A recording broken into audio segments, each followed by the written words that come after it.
The poetry of pendulums, understanding oscillation in physics. A sleep journey through periodic motion. Opening, scene setting. Settle in now, let your body find its resting place against the surface beneath you. Feel the weight of your limbs becoming heavier, softer, sinking gently downward, and allow your breathing to slow just slightly into a pace that is entirely your own. Tonight, we travel together through one of the most beautiful and ancient ideas in all of human understanding, the quiet, rhythmic swing of a pendulum, back and forth, a motion so simple, so patient, so endlessly returning to itself that it has captivated mathematicians and dreamers alike for more than 4 centuries.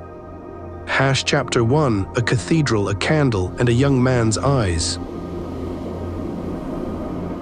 In the year 1581, in the ancient Italian city of Pisa, a young man of 17 years sat inside the vast, dimly lit cathedral of the Assumption of the Virgin Mary, attending a service that stretched long into the afternoon hours. The cathedral, known simply as the Duomo di Pisa, had stood for more than 5 centuries by that point, its pale marble walls having witnessed countless thousands of human moments, each one passing like a breath into the accumulated silence of history. The young man's name was Galileo Galilei, and on this particular afternoon his attention was drawn not to the altar, not to the priest, not to the measured recitation of liturgy echoing through those ancient stone chambers, but to a lamp, a large bronze chandelier suspended from the ceiling of the nave by a long, slender chain, which had been recently filled with oil and set swinging gently by one of the cathedral's attendants. The chandelier moved in long, slow arcs at first, swinging back across the wide nave and returning again with the unhurried patience of something completely indifferent to the business of human ceremony happening beneath it. And as the draft or disturbance that had set it moving gradually faded, the arc of its swinging became smaller and smaller, shorter and shorter, more contained with each passing minute. Galileo watched, and something extraordinary happened inside his young and restlessly curious mind.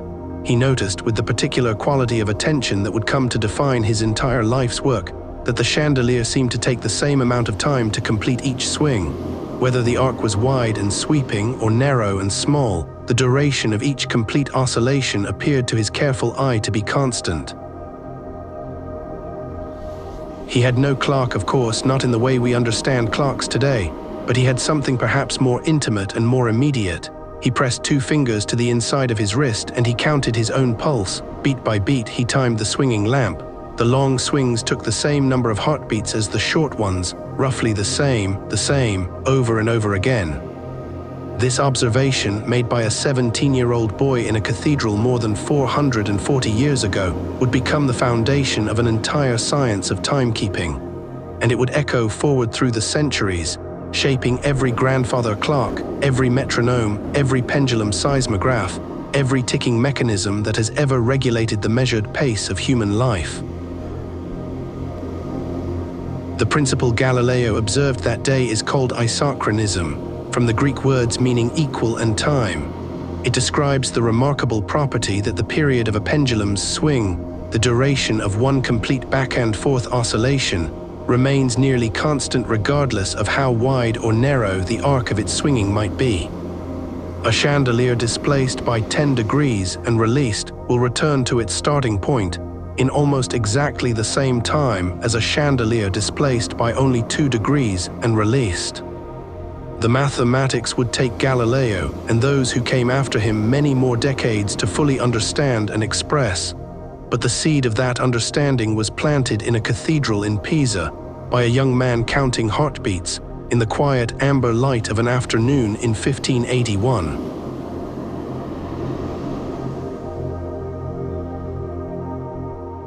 Chapter 2, the mathematics of gentle return. In the language of mathematics, the pendulum speaks with a clarity and a grace that few other physical systems can match. And as we move deeper into that language tonight, we move at a pace that is unhurried, allowing each idea to arrive softly, like a leaf settling onto still water. The simplest way to describe a pendulum is to imagine a small, dense object, a metal barb, perhaps smooth and cool and heavy in the hand, suspended from a fixed point by a string or rod of negligible weight. When this barb is lifted to one side and released, gravity pulls it downward and forward through the lowest point of its arc and then upward on the other side, where its momentum carries it until the pull of gravity slows it, stops it, and draws it gently back again.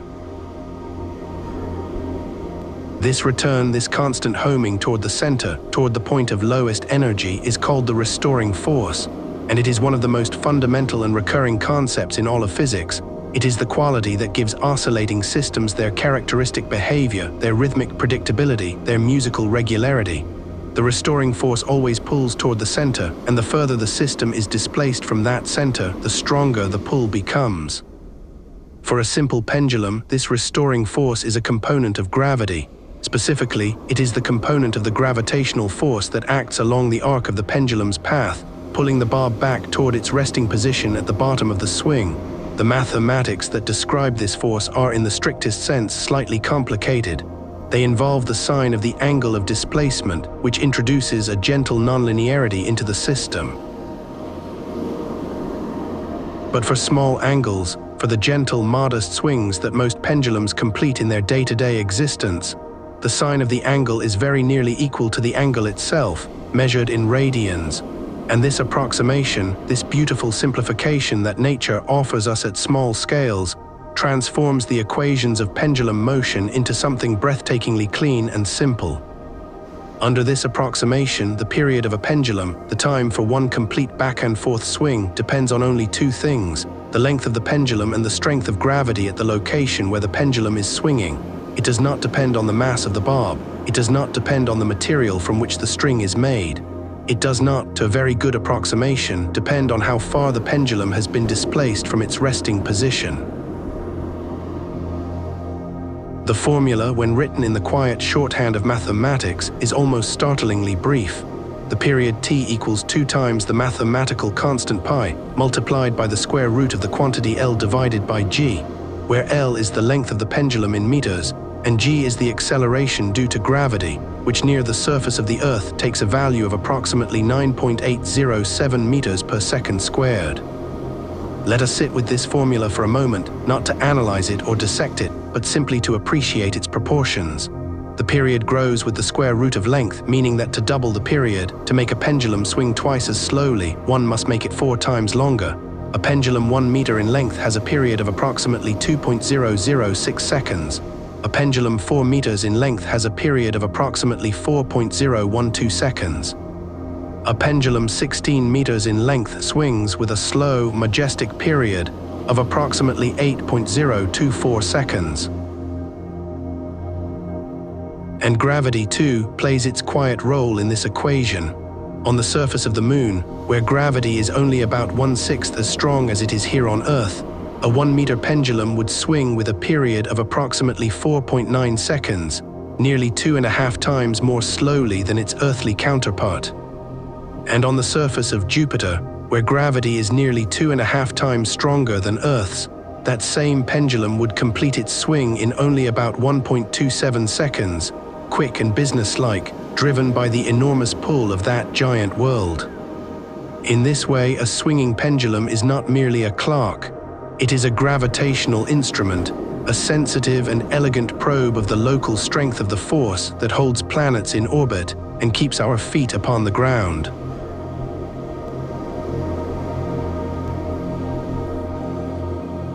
Chapter 3, Clocks, Craftsmen, and the Keeping of Time.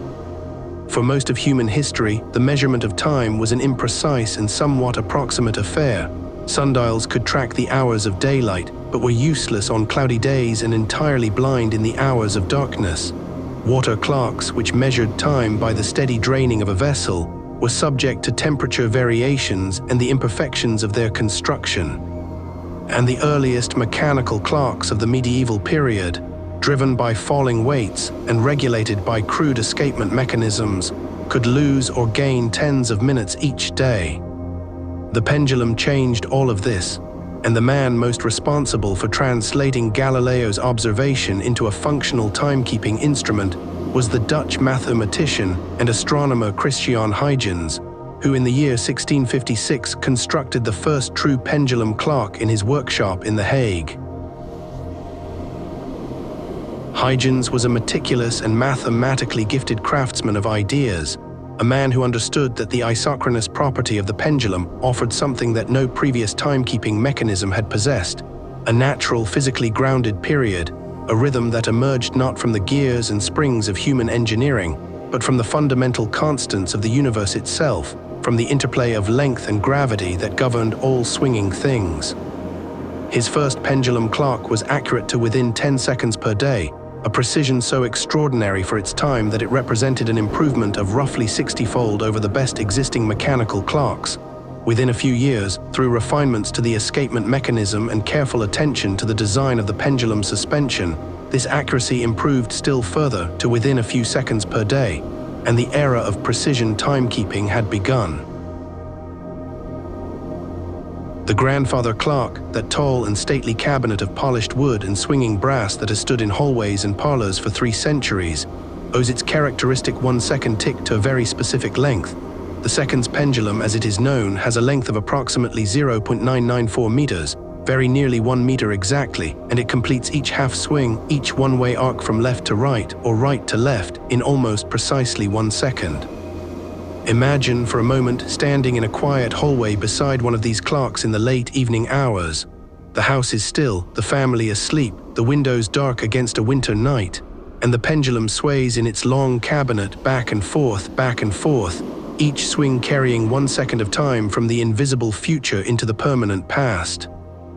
The tick and the tock, separated by exactly 1 second of measured duration, accumulate into minutes and hours with a patience that is almost geological in its quality.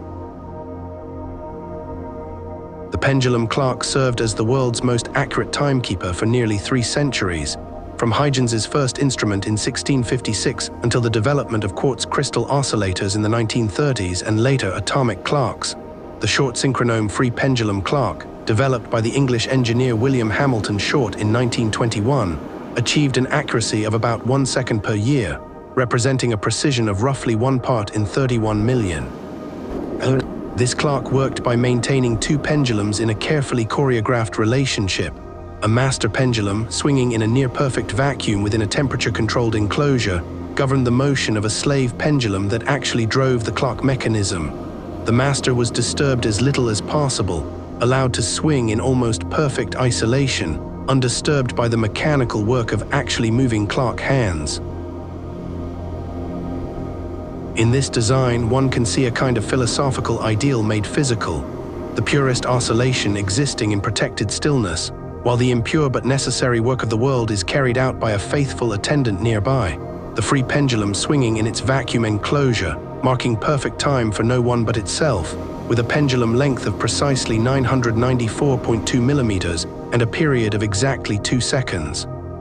The clock itself, perhaps the most meditative object ever constructed by human hands.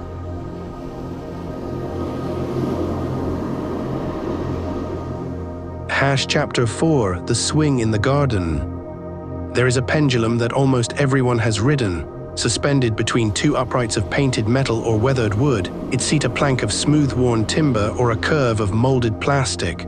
It is the playground swing, and it is, in every physical sense, a pendulum of considerable length and considerable personal significance. A standard playground swing has a chain or rope length of approximately 2.5 meters, measured from the pivot point at the top of the frame to the center of the seat. Applying our formula, this gives a natural period of approximately 3.17 seconds, 3 seconds and a fragment for each complete back and forth oscillation, which means that from the highest point on one side to the highest point on the other and back again takes just over 3 seconds. Children discover through play and through the wordless wisdom of embodied experience something that takes physics students much longer to articulate formally. They discover that to make themselves swing higher, they must pump their legs and shift their weight at a specific moment in the swing cycle. They must provide energy to the system at the right time, in the right rhythm, synchronized with the natural period of the pendulum itself. This is resonance, and it is one of the most important and pervasive concepts in all of physics, encountered wherever oscillating systems meet periodic forces. Resonance occurs when an external driving force is applied to an oscillating system at the same frequency as the system's natural oscillation, and the result is a gradual amplification of the oscillation's amplitude, each push adding to the accumulated energy of the swinging motion. The child pumping the playground swing is a resonance engine, a small and joyful demonstration of the principle that energy transfers most efficiently between systems that share the same natural frequency. Each push at the right moment adds a small increment of energy. Each push builds upon the last, and the arc of the swing grows wider and wider, higher and higher, until the limits of the chain's geometry or the child's nerve brings the process to its natural ceiling. This same principle governs the collapse of bridges in high winds. The Tacoma Narrows Bridge in the state of Washington, which opened in July of 1940 and collapsed only 4 months later in November of the same year, failed in part because wind-induced oscillations in the bridge deck matched the natural frequency of the bridge's structural modes.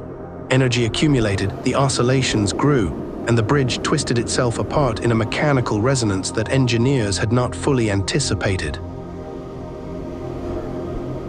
And yet resonance is not only destructive, it is also the principle by which a singer can project their voice to the back of a concert hall without amplification, by exciting resonant frequencies in the air column of the room itself. It is the principle by which an MRI machine constructs images of the human body's interior, using radio waves tuned to the resonant frequency of hydrogen atoms in a strong magnetic field.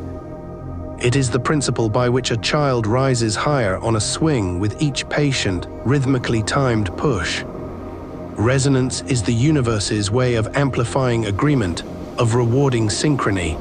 It is the mathematical expression of the fact that when two things share the same natural rhythm, their interaction becomes something greater than the sum of its parts. Chapter 5, Damping, Decay, and the Gentleness of Endings. Every real pendulum, swinging in the air of the physical world rather than the frictionless perfection of a mathematical abstraction, eventually comes to rest. The arc of its swing diminishes with each passing oscillation, not dramatically, not all at once, but gradually, steadily, with a patience that mirrors the patience of the swing itself. This process is called damping, and it arises from the unavoidable presence of friction in the physical world.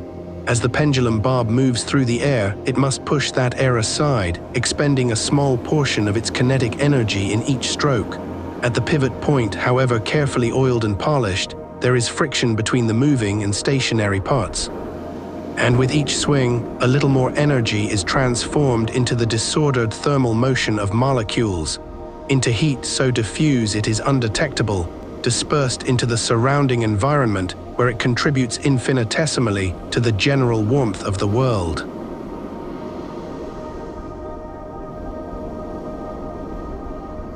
The mathematics of damped oscillation are in their own way as beautiful as those of the ideal pendulum. The amplitude of a damped oscillator decreases exponentially with time, following the same mathematical curve that describes the decay of a radioactive element, the cooling of a cup of tea, the fading of a musical note struck on a piano in a quiet room. Exponential decay has a characteristic quality that is worth dwelling on for a moment. It is never truly complete.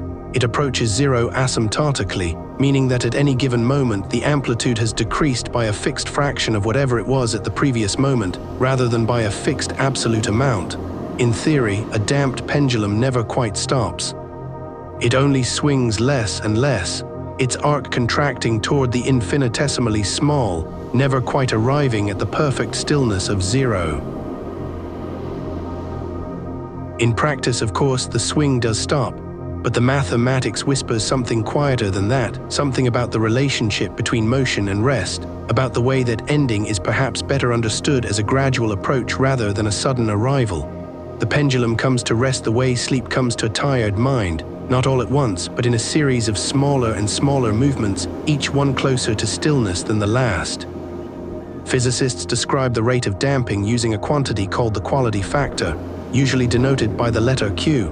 A high Q oscillator is one that loses only a small fraction of its energy per oscillation, swinging freely for a long time before friction reduces its amplitude to negligibility.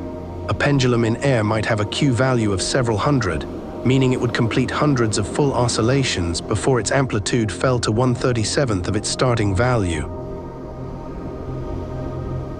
The most lightly damped oscillators ever constructed are the mirrors used in gravitational wave detectors, suspended from complex pendulum systems at facilities like LIGO, the Laser Interferometer Gravitational Wave Observatory in Hanford, Washington and Livingston, Louisiana.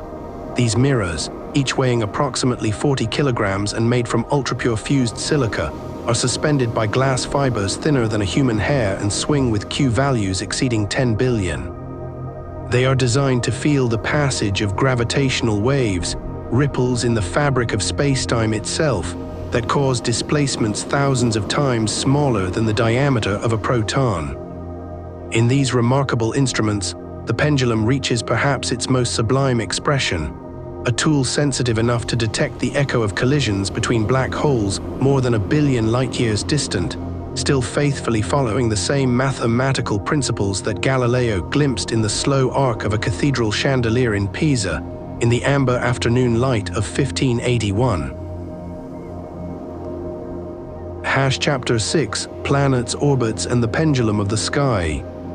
The pendulum's swing and the orbital path of a planet around the Sun seem, at first consideration, to be entirely different kinds of motion.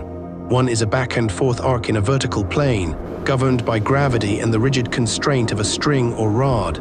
The other is a vast closed curve in the emptiness of space, spanning distances measured in hundreds of millions of kilometers. And yet, beneath this surface difference, they are siblings. They are members of the same family of motions, governed by the same underlying mathematics, sharing the same essential quality of being periodic, of returning again and again to the same configuration with the reliability of a natural constant.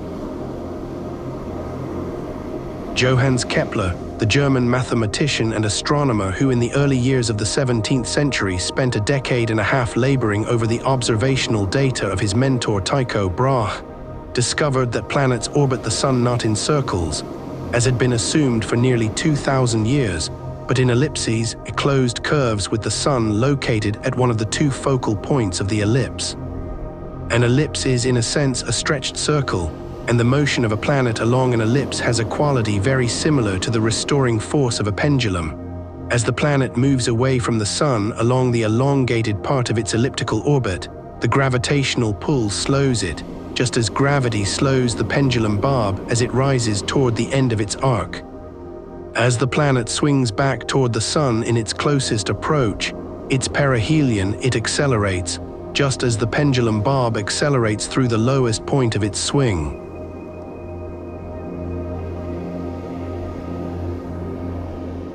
The period of this orbital pendulum, the time for one complete circuit around the Sun, depends, as Kepler's third law reveals, on the semi-major axis of the orbit, the characteristic length of the ellipse. Specifically, the square of the orbital period is proportional to the cube of the semi-major axis, and this relationship holds with extraordinary precision for every planet, every moon, every asteroid and comet in our solar system. The Earth, with a semi-major axis of approximately 149.6 million kilometers, completes one orbit in 365.25 days. Mars, with a semi-major axis of 227.9 million kilometers, completes its orbit in 687 days. Jupiter, nearly 778.5 million kilometers from the Sun on average, requires 4,333 days, nearly 12 Earth years, to complete a single swing around the great central fire of our solar system.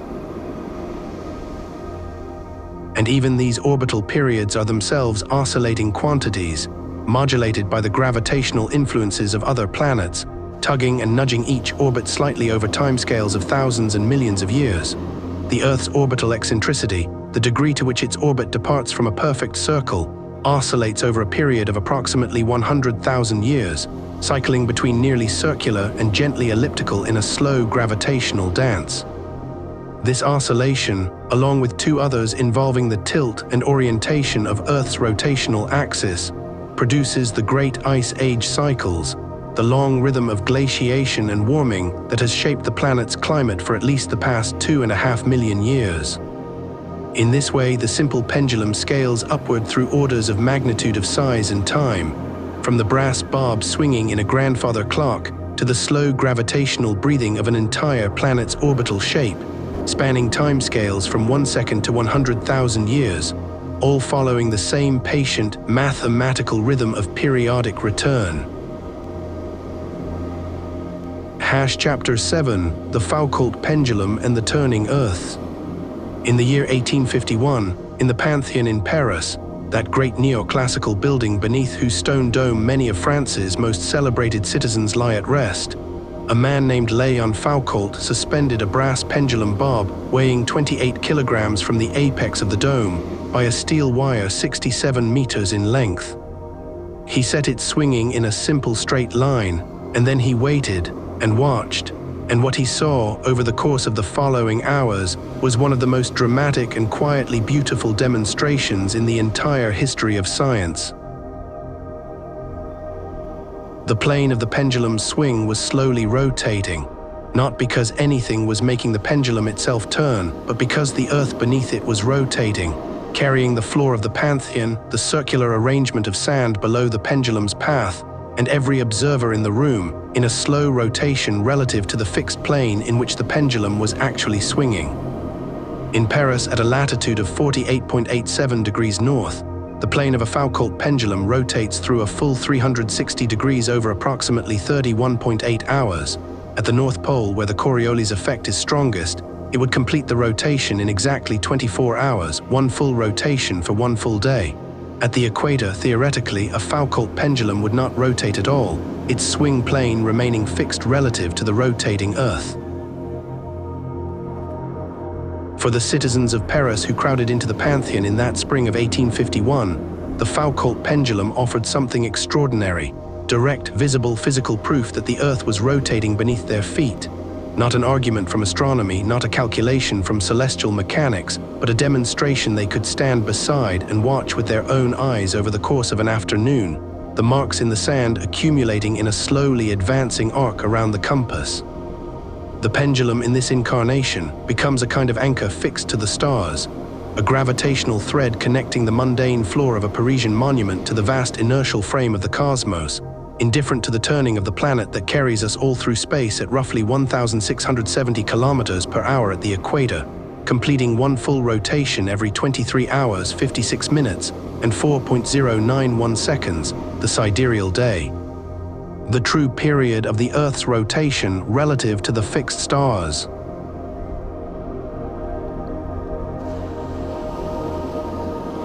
Foucault pendulums now hang in science museums around the world, each one patiently rotating, marking the passage of the hours with the slow advancement of a pendulum plane that is anchored not to the building around it, but to the deeper stillness of space itself.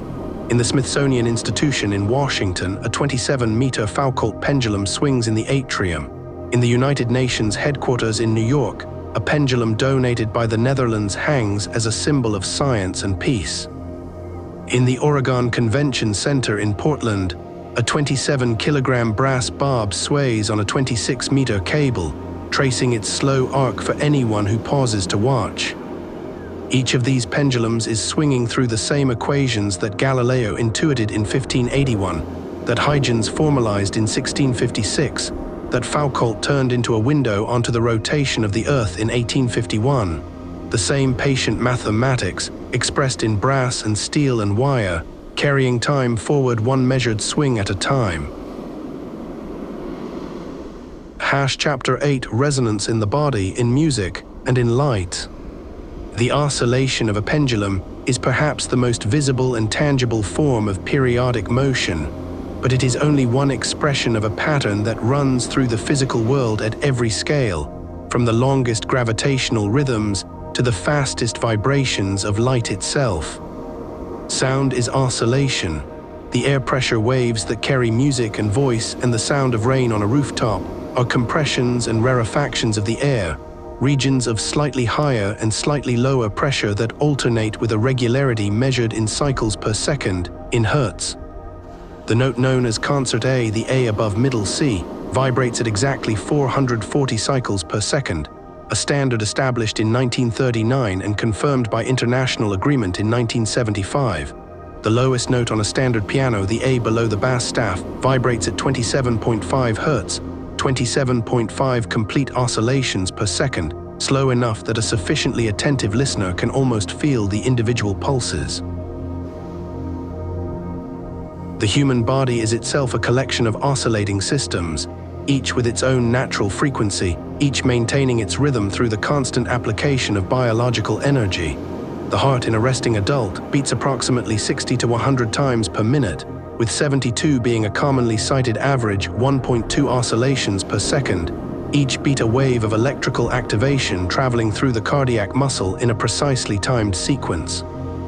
The lungs expand and contract 12 to 20 times per minute in relaxed breathing, roughly once every 4 seconds in deep, restful respiration. Even the neurons of the brain oscillate, generating electrical rhythms at different frequencies associated with different states of consciousness. The alpha waves that appear during relaxed, wakeful states oscillate at 8 to 12 cycles per second. The theta waves associated with drowsiness and the lightest stages of sleep oscillate at 4 to 8 cycles per second. The slow delta waves of deep, dreamless sleep pulse at less than 4 cycles per second, at 0.5 to 2 Hz, rising and falling in the slow tide of the deeply sleeping brain. Light, too, is an oscillation, an electromagnetic wave in which electric and magnetic fields alternate in a dance perpendicular to the direction of travel. The visible spectrum, the range of wavelengths that the human eye can detect, spans from approximately 380 nanometers at the violet end to approximately 700 nanometers at the red end. These wavelengths correspond to oscillation frequencies ranging from about 430 trillion cycles per second for deep red light to about 790 trillion cycles per second for deep violet. The color of light is its frequency.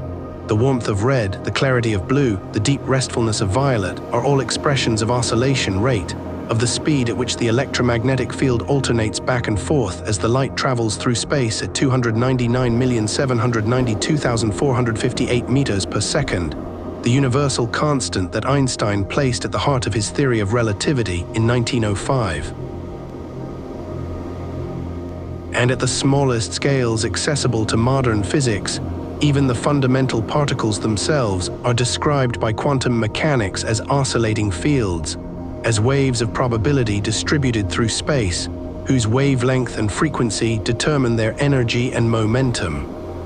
The electron in the lowest energy state of a hydrogen atom oscillates in a quantum standing wave with a characteristic size of 0.0529 nanometers, the Bohr radius, a ghost of a pendulum vibrating in the probability space of atomic physics, its natural frequency set by the masses and charges of electron and proton, and the universal constants of the quantum world. In this way, the pendulum that Galileo watched in Pisa is not merely a curiosity, not merely a clock mechanism, not merely a child's playground toy. It is a visible, tangible, human-scale expression of a pattern that is woven into the very fabric of physical reality at every level of description. From the slow orbit of Neptune, with its period of 164.8 Earth years, and its vast elliptical path averaging 4.495 billion kilometers from the Sun, down to the fastest vibrations of quantum fields in the vacuum of space.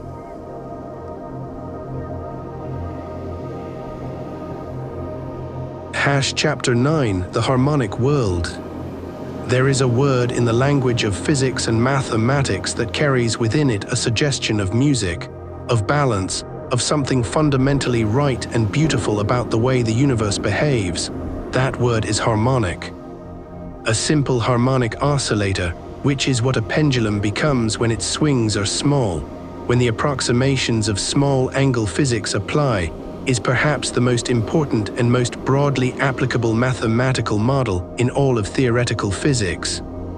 Its equation of motion, a second-order differential equation in which the acceleration is proportional to and directed opposite the displacement, appears in the description of springs, of electrical circuits, of sound waves, of light waves, of quantum particles, of stellar vibrations, of galactic orbits.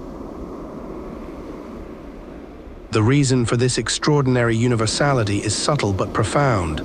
Near the lowest point of almost any smooth potential energy curve, near any equilibrium position, any resting state, any configuration of minimum energy, the restoring force that returns a system to equilibrium is approximately proportional to the displacement from that equilibrium, at least for small displacements. And this linear restoring force is precisely the condition that gives rise to simple harmonic motion. In other words, the pendulum is not just one example of oscillation, it is the archetype of oscillation, the fundamental form to which all oscillating systems reduce when they are near their natural resting states. The universe tends toward harmonic motion because harmonic motion is what physics inevitably produces when something is displaced from a place of rest and pulled gently back toward it.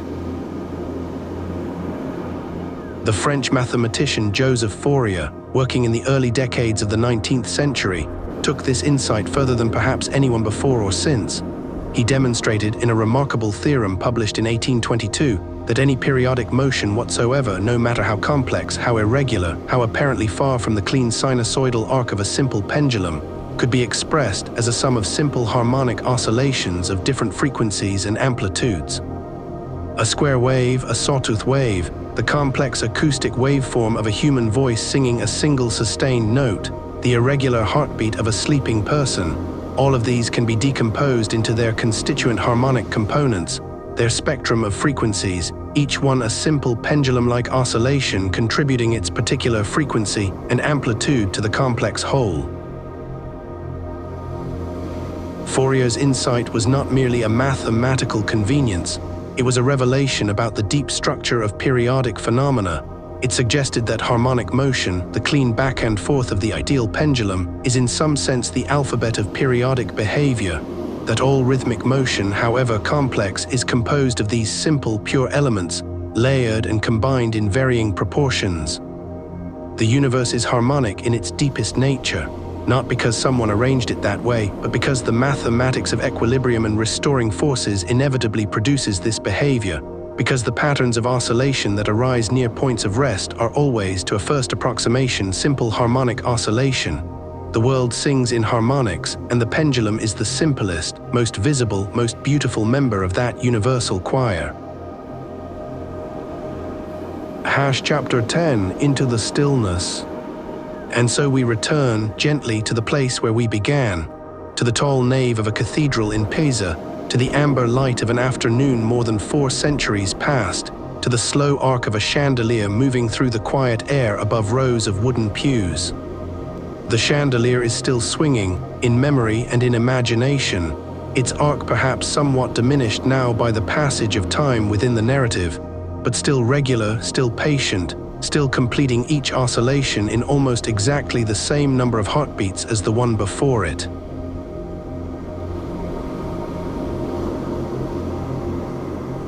There is something deeply consoling about the behavior of pendulums, about the way they return always and reliably to the center, about the way their period is indifferent to the size of the disturbance that set them in motion, dependent only on their length, only on the local strength of gravity, only on these deep and stable constants of the physical world. In the long perspective of geologic time, the period of a pendulum at the Earth's surface has been almost perfectly constant for billions of years. The acceleration due to gravity at sea level has varied by only tiny fractions as the planet's mass and radius have changed over its long history. A pendulum 1 meter in length that swung in the shallow seas of the Cambrian period, 500 million years ago, would have had a period barely distinguishable from the period of a 1 meter pendulum swinging in a physics laboratory today. This constancy, this deep stability, this endurance across geological epochs and evolutionary revolutions and continental rearrangements and 5 great mass extinctions. There is something in it that speaks to a part of the mind that lies deeper than language, deeper than the learned knowledge of science, to some older and more fundamental appreciation of things that persist, of patterns that recur, of rhythms that continue. The 67-meter pendulum in the